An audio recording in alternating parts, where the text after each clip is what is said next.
All right, everyone, get ready for a deep dive.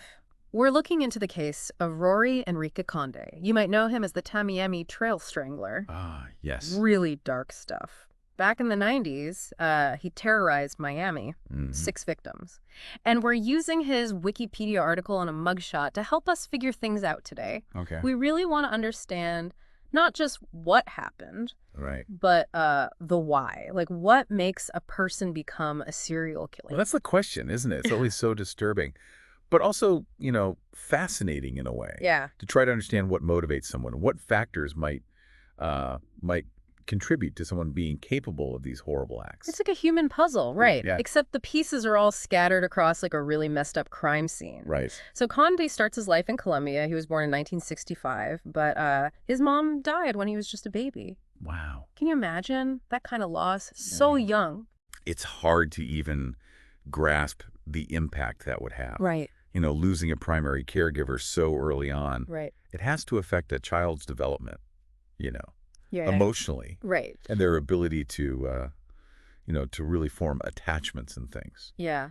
I mean, it makes you think, like, what if he had had his mom in his life? Could things have been different? He was raised by his grandmother until he was 12. Then he moved to Miami to live with his father. Okay. But that relationship was, well, from what I read, pretty bad.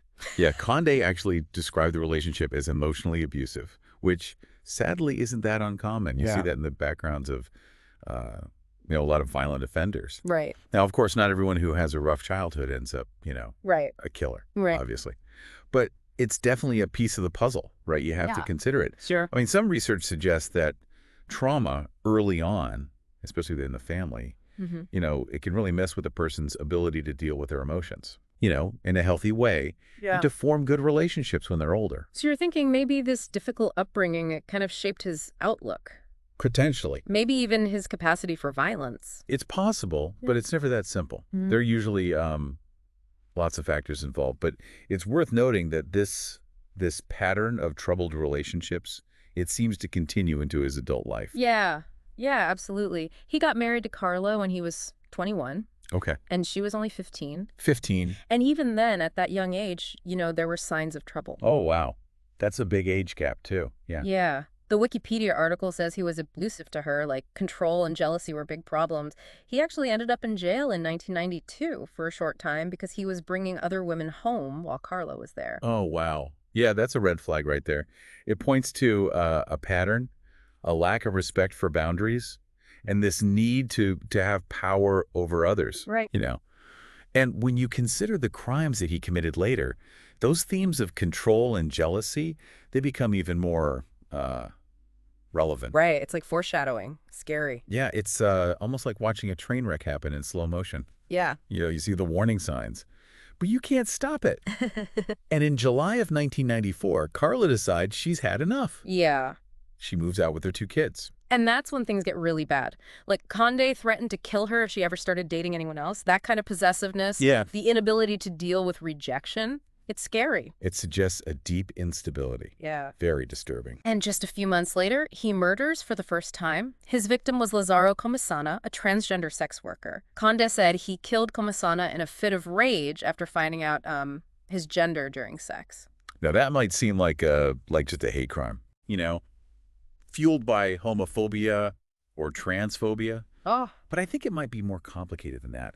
This kind of justification after the fact where the perpetrator tries to, blame the victim or downplay their actions, we see that a lot with serial killers. Really? Yeah, it's like they're trying to rationalize the irrational, make their actions seem less monstrous. So you're saying there was more to it than just a hate-fueled outburst? Right. Think about it psychologically. Conde, who we know craves control and dominance, suddenly he's in a situation where he feels like he's lost control, like he's been deceived. Right. And that feeling of vulnerability, on top of his anger and instability, it could have triggered, a violent reaction. Makes sense. It's almost like his sense of masculinity was threatened, Possibly. and he just lashed out. It's possible. And unfortunately, this was just the beginning for Conde. Right. This first murder, it seemed to open the floodgates, just unleashed a wave of violence that would end up taking 5 more lives in the next few months. It's scary how fast things escalated. Just a month later, in October 94, he kills Elisa Martinez, another sex worker. And then, not even a month after that, he murders Charity Nava. And this is where things get really disturbing. Conde wrote 30 RD with a happy face on Charity's body. Oh, that's chilling. It's not just the killing anymore. Right. It's about the power, the control, Right. maybe even a sixth sense of accomplishment. Yeah. Leaving a message like that, it's almost like he's taunting the police, Right. reveling in the fear he's creating. Gives me chills just thinking about it. Yeah. Like he's keeping score or something. These murders are like some kind of twisted game to him. What does that say about his state of mind? It suggests a complete break from reality. Like Yeah. zero empathy. Right. He doesn't even see his victims as human anymore. They're just objects, Right. trophies in his sick game. Mm. It's a hallmark of a serial killer. Right. And tragically, his spree doesn't end there. Yeah, it's tough to think about, that this kind of darkness is out there. As we learn more about Conde, I keep wondering if there were any points where, like, things could have gone differently. Yeah, you're right. It's like, oh, we're putting a puzzle together, but some pieces are missing. Right. It just leaves you with this uneasy feeling. We've talked about his childhood, his marriage, how the violence got worse. But I'm curious, from your perspective as an expert, what else could make someone become a serial killer? Like, is there a typical profile or red flags we should look out for? That's the million-dollar question. Yeah. Criminologists, psychologists, we've been trying to figure that out for years. And honestly, there's no simple answer. There's no, like, serial killer gene or a checklist you can use to predict who's going to become violent. Yeah. People are just too complex. These cases are never straightforward. So it's not as easy as saying, oh, this person had a bad childhood, so they'll be a killer. Exactly. Trauma, during childhood, it can be a factor. We talked about that. But it doesn't automatically mean someone will become a killer. Plenty of people go through tough times and turn out fine. But for some people, those early experiences, they leave these vulnerabilities like scars. And it makes it harder to deal with stress, to have healthy relationships, to control their impulses. So it's more like a bunch of things together, a perfect storm kind of thing that pushes someone over the edge. Yeah, that's a good way to put it. It's usually a mix of things. Biology, psychology, and the environment, they all play a role. It's like a recipe, right? You need all the ingredients. One ingredient on its own won't make the dish. That makes sense. It's like that nature versus nurture thing. Right. It's almost never just one or the other. It's both. Exactly. But in Conde's case, do you think Carla leaving him was like a big turning point? It seems like that's when the violence really escalated. It's definitely possible. The timing is, it's suspicious, right? Yeah. For someone like Conde, who needed to be in control, that kind of rejection, it would have been devastating. Right. It's not unusual for abusers to get violent when they feel like they're losing control. It's like a desperate attempt to regain that control, to punish the person they think has wronged them. And with Conde, that lashing out, it became literal. He went from abusing his wife to murdering strangers. It's almost like he transferred that rage, that need for control, onto these women he was targeting. That's a really insightful observation. It's possible he saw these women as easier targets. Yeah. People he could dominate and control in a way he couldn't with Carla anymore. Yeah. And tragically, that pattern of dominance, it didn't end with their deaths. You're talking about the sexual assault after death. The article mentioned he did that to all his victims. Can you explain what that is and why someone would do something like that? It's a really disturbing aspect of a lot of serial killer cases. And it's complicated. Basically, postmortem sexual assault, it's when someone engages in sexual acts with a victim's body after they've died. It's not about sexual gratification. Okay. It's about power, control, humiliation. So more about like dominating a body than actual sexual desire. Exactly. It's a final act of degradation, a way for the killer to assert their power even after the victim is gone. Mm-hmm. And sometimes it can be a way to express rage, frustration, or even a twisted sense of possession. It's a scary thought. And in Conde's case, that need for control, it seems like it showed up in other ways too, like that message he left on Charity Nava with the happy face, so disturbing. That's what we call a signature in criminal profiling. It's a unique act, often symbolic. It goes beyond what's needed to just commit the crime. It's a way for the killer to express their psychological needs, their fantasies, or even their own sick sense of humor. Like they're leaving a calling card. I was here. But with Conde, it feels like more than that. Like he was actually enjoying the fear and chaos he was causing. That's a disturbing but real possibility. Some serial killers, they do get a sense of satisfaction, even excitement from the power they have over their victims. And the terror they cause in the community, it feeds their ego, makes them feel important. And unfortunately, it often makes them want to keep killing. It's like a dark addiction, right? Yeah. The more they kill, the more they need to kill to get that same feeling. It's a chilling way to put it, but it's often true. And in Conde's case, it seems like that downward spiral was just getting worse. After Charity Nava, he killed 3 more women: Wanda Crawford, Nicole Schneider, and Rhonda Dunn. It's like he was just on autopilot, totally consumed by these dark impulses, but thankfully it didn't last forever. Can you tell us about how they finally caught him? I heard it was a pretty crazy story.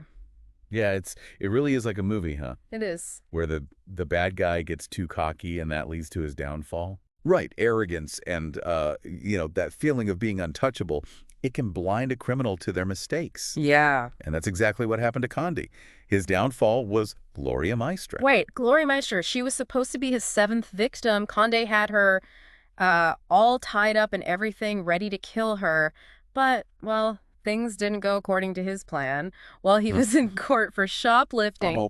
Yeah, can you believe it? Gloria, she managed to get free and warn her neighbor. Wow, that was a close one. It's like someone was looking out for her. Yeah. Maestra, her bravery and quick thinking, it not only saved her life, but it also stopped Conde's terror. It really is amazing. It's like those stories you hear where people, they almost die, but they say it was their gut feeling that saved them. It's chilling to think how close he came to killing her, too. Absolutely. It just shows you how important it is to trust your instincts and to fight for your life, no matter how bad things get. Maestra's story is really inspiring. Shows the strength of the human spirit. So, Conde's caught, thanks to Meister. He gets sentenced to death for Rhonda Dunn's murder in 2000, and then consecutive life sentences for the other 5 murders. It's hard knowing he's still alive, but at least he's locked up and can't hurt anyone else. That's the tough part about these cases. Even when, justice is served, the victims' families, they never really get closure. There's no way to undo the pain and loss. It's just sad. And it makes you wonder, could any of this have been prevented? Yeah, that's the question that always comes up. Could this have been stopped? It's a tough one. What do you think, based on your experience? Well, it's hard to say for sure, Well, right? Of course. But looking back, there were warning signs. Domestic violence, controlling behavior, getting more and more aggressive. If those signs had been noticed and addressed, maybe things would have been different. So maybe intervention could have helped? Therapy? Anger management? Could that have changed things? It's possible.